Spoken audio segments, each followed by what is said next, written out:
ઓમ નમો ભગવતે વાસુદેવાય. પ્રિય ભક્તજનો, આપ સૌનું હાર્દિક સ્વાગત છે. આ અત્યંત પવિત્ર અને દુર્લભ સમયગાળામાં, એટલે કે પુરુષોત્તમ માસમાં. શાસ્ત્રોમાં કહેવામાં આવ્યું છે કે વર્ષના 12 મહિના જેમ પવિત્ર છે, તેમાં વધારાનો માસ ભગવાન શ્રીહરિને અત્યંત પ્રિય હોવાથી પુરુષોત્તમ માસ તરીકે ઓળખાય છે. આ માસ માત્ર એક સમયગાળો નથી, પરંતુ આત્મશુદ્ધિ, ભક્તિ અને ભગવાનને નજીકથી અનુભવવાનો એક દિવ્ય અવસર છે.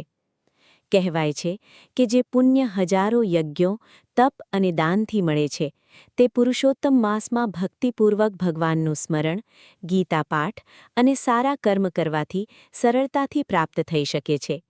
આ માસમાં ભગવાન શ્રી કૃષ્ણ અને શ્રી હરિની ભક્તિ કરવાથી જીવનમાં રહેલા અનેક દોષો, પાપો અને દુઃખો ધીમે ધીમે દૂર થવા લાગે છે. ભક્તજનો, આ પવિત્ર સમયમાં વહેલા ઉઠીને સ્નાન કરવું, ભગવાનનું નામનું સ્મરણ કરવું, ગીતાપાઠ કરવું, દાન પુણ્ય કરવું, ગરીબોને મદદ કરવી અને શક્ય હોય તો ઉપવાસ અથવા સાત્વિક આહાર રાખવું તેને ખૂબ જ શુભ માનવામાં આવે છે.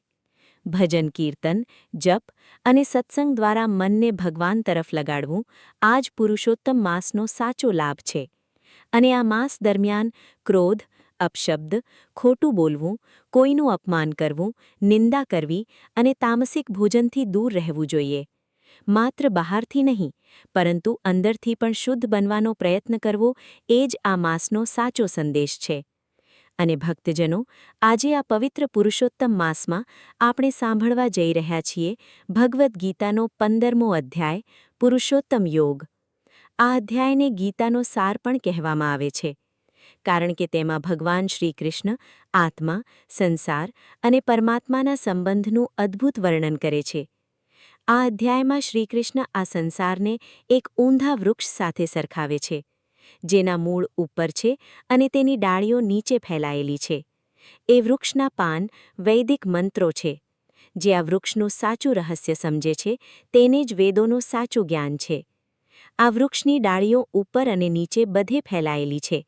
એને 3 ગુણો સત્વ, રજસ અને તમસ પોષણ આપે છે. ડાળીઓ પર ઇન્દ્રિયોના વિષયો રૂપે નાના ફળિયા ફૂટે છે, એટલે કે મનુષ્યની ઈચ્છાઓ નીચે લટકતા મૂળો મનુષ્યને કર્મોમાં બાંધે છે અને આ જ કર્મો મનુષ્યને જન્મ મરણના બંધનમાં જકડી રાખે છે. સરળ ભાષામાં કહીએ તો આ આખું જગત એક વિશાળ વૃક્ષ જેવું છે. એની જડ ભગવાનમાં છે અને એની બાળીઓ સંપૂર્ણ જગતમાં ફેલાયેલી છે. આ વૃક્ષમાં માનવીની ઈચ્છાઓ, કર્મો અને બંધનો બધું જ છે.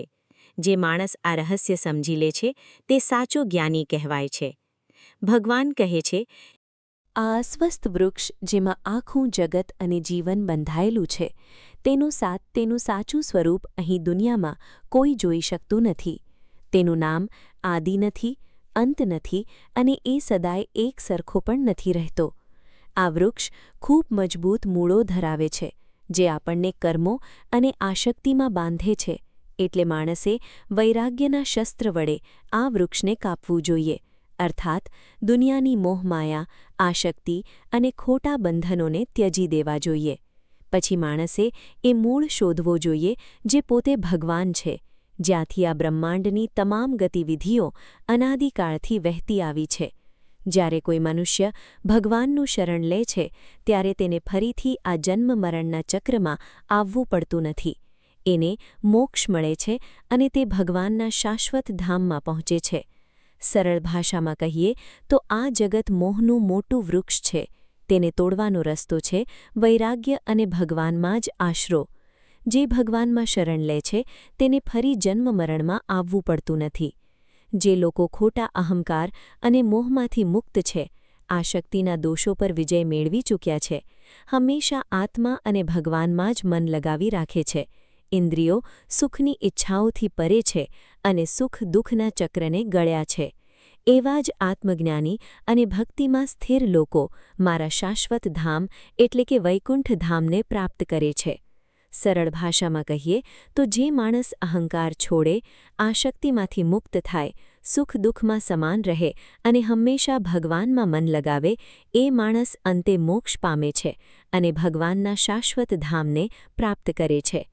ભગવાનનું પરમધામ એટલું દેવી છે કે કોઈ પણ બાહ્ય પ્રકાશની જરૂર નથી, અને જે ત્યાં પહોંચે છે તેને ફરી જન્મ મરણના ચક્રમાં આવવું પડતું નથી. આ સંસારના બધા જીવાત્મા મારા જ સૂક્ષ્મ અંશ છે, પણ જ્યારે તેઓ આ માયિક પ્રકૃતિ સાથે બંધાઈ જાય છે ત્યારે શરીર, મન અને 6 ઇન્દ્રિયો સાથે સંઘર્ષ કરવા પડે છે. જે રીતે પવન સુગંધને એક જગ્યાએથી બીજી જગ્યાએ લઈ જાય છે, તે જ રીતે આત્મા જ્યારે જૂનું શરીર છોડી દે છે ત્યારે મન અને ઇન્દ્રિયોને સાથે લઈને નવા શરીરમાં પ્રવેશ કરે છે. આત્મા જ્યારે શરીરમાં હોય છે ત્યારે તે મન સાથે મળીને ઇન્દ્રિયોની મદદથી જગતનો અનુભવ કરે. કાનથી સાંભળે છે, આંખોથી જુએ છે, ત્વચાથી સ્પર્શ અનુભવ કરે છે, જીભથી સ્વાદ લે છે અને નાકથી સુગંધ લે છે. આ રીતે આત્મા ઇન્દ્રિયો મારફતે વિષયોનો ભોગ કરે છે. આત્મા જ્યારે શરીરમાં રહે છે અને ઇન્દ્રિય વિષયોનો અનુભવ કરે છે ત્યારે સામાન્ય અજ્ઞાની માણસ એને ઓળખી શકતો નથી. એ જ રીતે જ્યારે આત્મા શરીર છોડીને જાય છે ત્યારે પણ અજ્ઞાનીઓ એને સમજી શકતા નથી. પણ જેઓ પાસે જ્ઞાનનું ચક્ષુ છે, એટલે કે સાચું આત્મજ્ઞાન ધરાવે છે, તેઓ આત્માને જોઈ અને સમજી શકે છે. જે યોગીઓ ભગવાનને મેળવવાનો પ્રયાસ કરે છે તેઓ પોતાના શરીરમાં રહેલા આત્માને અનુભવી શકે છે, પરંતુ જેમનું મન શુદ્ધ નથી એવા લોકો પ્રયત્ન કરે તો પણ આત્માને ઓળખી શકતા નથી. ભગવાન શ્રીકૃષ્ણ કહે છે કે સમજી લે કે હું જ સૂર્યના તેજ સમાન છું, જે આખા બ્રહ્માંડને પ્રકાશિત કરું છું. ચંદ્રનો પ્રકાશ અને અગ્નિનું તેજ પણ મારો જ અંશ છે. ભગવાન કહે છે, હું સમગ્ર પૃથ્વીમાં વ્યાપ્ત છું અને મારી શક્તિથી બધા જીવનું પોષણ કરું છું. ચંદ્ર રૂપે હું બધા છોડ, વનસ્પતિઓને પોષણ આપું છું. સીધી ભાષામાં કહીએ તો ભગવાન પૃથ્વીની અંદર રહેલી શક્તિ છે જે જીવજંતુઓનું પોષણ કરે છે અને ચંદ્રના રૂપે વનસ્પતિઓને પોષણ આપે છે. ભગવાન કહે છે, હું જ દરેક જીવના શરીરમાં જઠરાગ્નિ તરીકે રહેલો છું. શ્વાસ અને પ્રશ્વાસની ક્રિયાથી હું જ 4 પ્રકારના ખોરાકને બનાવું છું અને પચાવું છું. ભગવાન કહે છે, હું દરેક જીવના હૃદયમાં વસું છું. યાદશક્તિ અને ભૂલવાની શક્તિ, આ બધું મારી પાસેથી જ આવે છે. હું જ તે પરમ તત્વ છું જેને બધા વેદો દ્વારા જાણવા યોગ્ય છે. હું જ વેદાંતનો રચયિતા છું અને વેદોના સાચા અર્થને જાણનારો પણ હું જ છું. ભગવાન કહે છે, આ સૃષ્ટિમાં 2 પ્રકારના જીવો છે. પહેલું છે નશ્વર, જે જીવ માયામાં બંધાયેલ છે અને જન્મ મરણના ચક્રમાં ફસાયેલા છે, અને બીજું છે અક્ષર, એટલે કે અવિનાશી, જે જીવ મુક્ત છે અને ભગવાનમાં સ્થિર છે. તેઓ કદી નાશ પામતા નથી. સરળ ભાષામાં કહીએ તો દુનિયામાં 2 જાતના જીવ છે. એક એવા જે માયા અને કર્મના બંધનમાં છે, એટલે કે નશ્વર, અને બીજા એવા જે મુક્ત થઈ ભગવાનમાં લીન છે, એટલે કે અવિનાશી. ભગવાન કહે છે, નશ્વર અને અવિનાશી જીવોથી પણ પરે એક પરમ દિવ્ય વિભૂતિ છે, અને એ છે પરમાત્મા, જે કદી નાશ પામતા નથી. તેઓ સર્વના નિયંત્રણ કરતા છે, ત્રણેય લોકમાં વ્યાપક છે અને તમામ જીવોનું પોષણ કરે છે અને પાલન પણ કરે છે. હું નશ્વર પદાર્થો અને અવિનાશી આત્માથી પણ પર છું. એટલા માટે જ વેદો અને શાસ્ત્રોમાં મને પરમ દિવ્ય પુરુષ તરીકે ઓળખવામાં આવ્યો છે.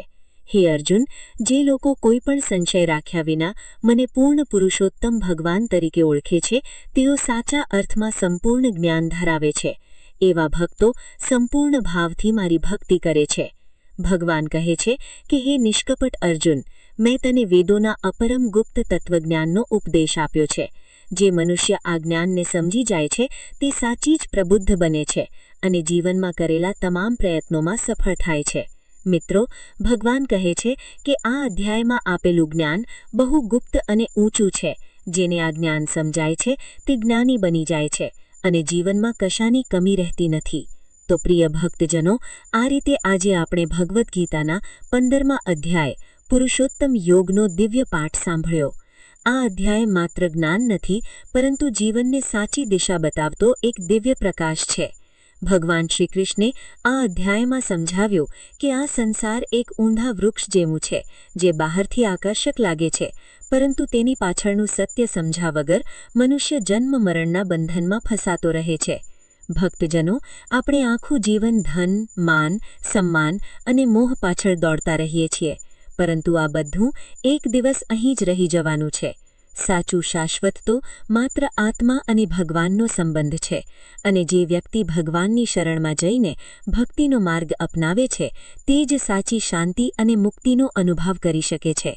આ અધ્યાયમાં ભગવાન શ્રીકૃષ્ણે પોતાને પુરુષોત્તમ તરીકે પ્રગટ કર્યા, એટલે કે સર્વથી ઉત્તમ, સર્વના આધાર અને સમગ્ર સૃષ્ટિના પરમ સ્વામી. જે ભક્ત સાચા હૃદયથી ભગવાનને સમર્પિત થાય છે તેના જીવનમાંથી ધીમે ધીમે ભય, દુઃખ અને જ્ઞાનનો અંધકાર દૂર થવા લાગે છે.